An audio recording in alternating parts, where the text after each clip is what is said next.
There may be times when you lose a document. I know I've done this myself on several occasions. I've closed the document before I saved it, or I closed the document and saved it, but saved it to a location I couldn't remember. Luckily, there's a couple of easy ways for us to locate those lost Word documents. The first and easiest method is just to open up File Explorer and navigate to the folder where you think the document may be.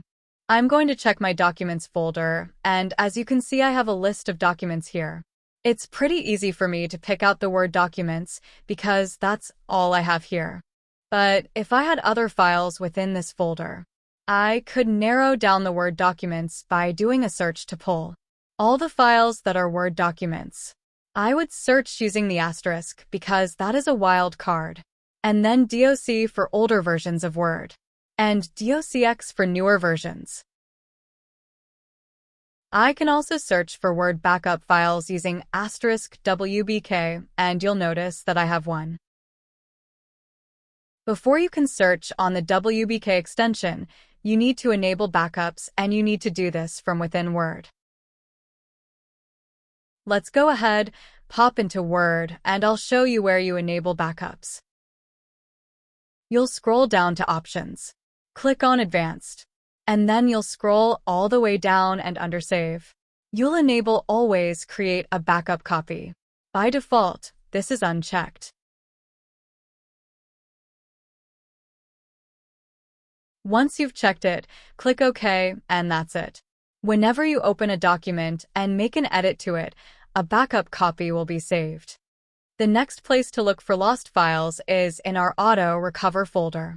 And I will admit this is my go-to place for lost files.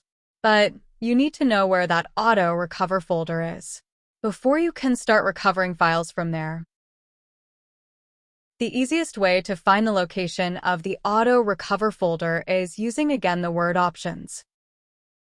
Select File, then Options, and this time select Save. It's here you'll see how the auto recovery is handled. Right now my documents are saved every 10 minutes for auto recovery. I'm going to reduce that down to 5 minutes. I also like to enable Keep the Last Auto Recovered version if I close without saving because a lot of times, like I said, I just close it and forget to save it. And finally, we have the location of our auto recovered files. I can simply browse to this location, and I can start to search through these folders for my files. I don't have any in here at the moment, and those are the 2 quick tips for finding lost Word files.